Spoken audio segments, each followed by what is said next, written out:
हमारे महापुरुषों के बारे में बताया। तो साथियों, आज ललित सिंह यादव जी की जयंती मनाई जा रही है और साथ ही साथ भगवान बुद्ध और बाबा साहब का भी फोटो लगा हुआ है। तो साथियों, आज जो कि कहा जाता है कि हम जो भी कुछ हैं बाबा साहब की बदौलत हैं, और आज माइक लेके बोल रहे हैं, आप लोग कुर्सी लेके बैठे हुए हैं, ये सब बाबा साहब की बदौलत है। कुछ लोग कहते हैं कि बाबा साहब हमके खाना थोड़ी दी हैं, बाबा साहब हमके पैसा थोड़ी दी हैं कि हम जाएं उनकर बात सुनी, उनकर बात मानी।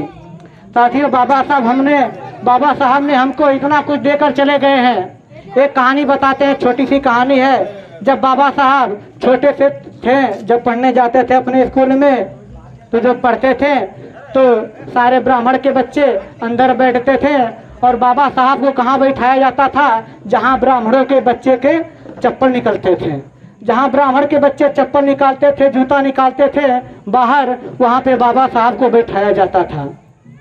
और एक दिन ऐसा चला कि उस स्कूल में डिप्टी साहब आते हैं। डिप्टी साहब आते हैं चेक करने के लिए कि हमारे स्कूल का माहौल कैसा है, पढ़ाई लिखाई ठीक ठाक चल रही है कि नहीं। तो जब ब्राह्मणों को पता चला कि स्कूल में डिप्टी साहब आ रहे हैं, तब लोग कहते हैं, अरे तो बड़ा गड़बड़ हो गया, अगर आज हम बैठकर बाहर बैठेगा तो डिप्टी साहब हमसे सवाल करेंगे। डिप्टी साहब हमसे सवाल करेंगे कि सारे बच्चों को तुमने अंदर बैठाया है और इस एक बच्चे को बाहर बैठा के क्यों तुम पढ़ा रहे हो। तो बाबा साहब ने, ब्राह्मणों ने क्या किया, जब डिप्टी साहब के आने का समय हुआ तब उस वक्त जब बाबा साहब अपना बोरा बिस्तर बिछा के बाहर बैठने के लिए रेडी हुए, तब वहाँ पे एक ब्राह्मण जो टीचर है वो बोलता है कि अम्बेडकर, आज तुमको बाहर नहीं, आज तुमको अंदर बैठाया जाएगा। उस दिन बाबा साहब के चेहरे पे एक अलग खुशी दिखी कि कम से कम आज तो मैं कम से कम स्कूल के अंदर तो आया। तब जब डिप्टी साहब आते हैं, जब क्लास में खड़े हो जाते हैं, तो सारे बच्चों से एक सवाल करते हैं, बोलते हैं, बच्चों मैं एक सवाल करता हूँ, उसका सवाल तुम सभी को देना है। तो सारे बच्चों ने कहा ठीक है सर। तो डिप्टी साहब ने एक सवाल किया कि वह कौन सी चीज़ है जिसे हम तो देख सकते हैं मगर छू नहीं सकते। तो कई बच्चों ने हाथ ऊपर किया, तो एक बच्चा ने खड़ा हुआ, तो डिप्टी साहब उससे बोले कि बाबू बताओ वह कौन सी चीज़ है जिसे तुम तो देख सकते हो मगर छू नहीं सकते। तो एक बच्चे ने कहा कि सर आकाश है और चंद्रमा है, चंद्रमा को हम तो देख सकते हैं मगर छू नहीं सकते। फिर दूसरा बच्चा खड़ा हुआ और बोला कि सर सूर्य है, सूर्य को हम तो देख सकते हैं मगर छू नहीं सकते। तो मास्टर को उसके सवाल का जवाब मिल गया। तब भी बाबा साहब सबसे पीछे लाइन में बैठे हुए थे। अंदर तो बाबा साहब को बैठाए थे मगर सबसे पिछली लाइन में बाबा साहब को बैठाए थे। बाबा साहब भी अपना हाथ ऊपर किए थे, उन्होंने अपना हाथ नीचे नहीं किया। तो वो डिप्टी साहब बोलते हैं कि अरे बेटे, मुझे तो मेरे सवाल का जवाब मिल गया, तू क्यों हाथ ऊपर किया है। तो बाबा साहब ने कहते हैं सर वो तो आकाश में है जिसे हम देख सकते हैं मगर छू नहीं सकते, मगर इस धरती पर भी ऐसा कुछ है जिसे हम तो देख सकते हैं मगर छू नहीं सकते। तो डिप्टी साहब ने कहा कि अरे धरती पे ऐसी क्या चीज़ है जिसे तुम तो देख सकते हो मगर छू नहीं सकते। तो बाबा साहब ने रोते हुए उस घड़े के तरफ दिखाया, उंगली किया कि सर वो जो घड़ा है जिसमें पानी रखा हुआ है उसको मैं तो देख सकता हूँ मगर उसमें से पानी लेके पी नहीं सकता।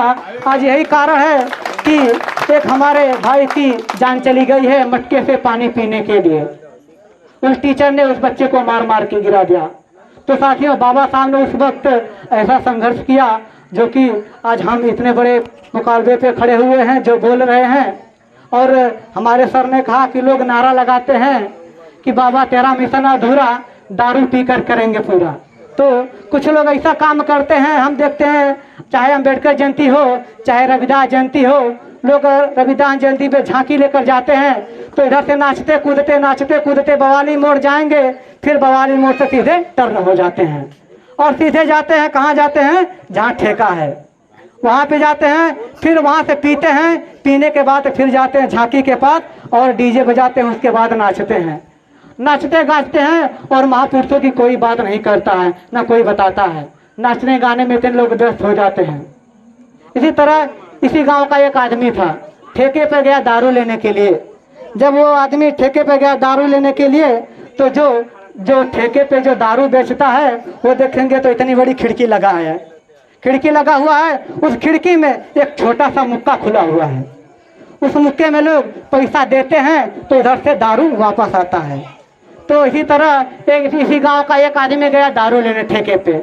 जब ठेके पे दारू लेने गया तो जब ऐसे अंदर हाथ किया और दारू लेके बाहर कर रहा था, तब तक उसके हाथ में खरोच आ गई।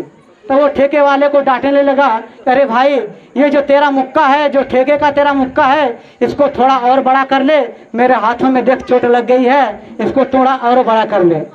तो वो ठेके वाला क्या बोला, अरे तू जिस मुक्के को छोटा बता रहा है ना, तुम्हारे दक्षिण की बस्ती, पश्चिम की बस्ती और उत्तर की बस्ती, तीनों बस्तियों के लोग यहाँ पे आते हैं, पैसा तो देते हैं, अपना ज़मीन भी, किसी का ज़मीन इसी ठेके के अंदर चला आता है, किसी का गहना गुड़िया आता है, किसी का कुछ आता है।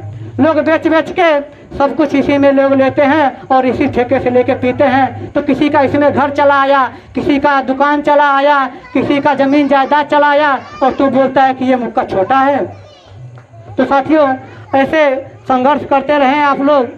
और जो ललित सिंह यादव जी की जयंती मनाई जा रही है, और ये हमारे समाज के नहीं, ये हमारे सभी समाज के महापुरुष हैं, बाबा साहब हैं, बोधिसत्व रविदास हैं, ललित सिंह यादव जी हैं।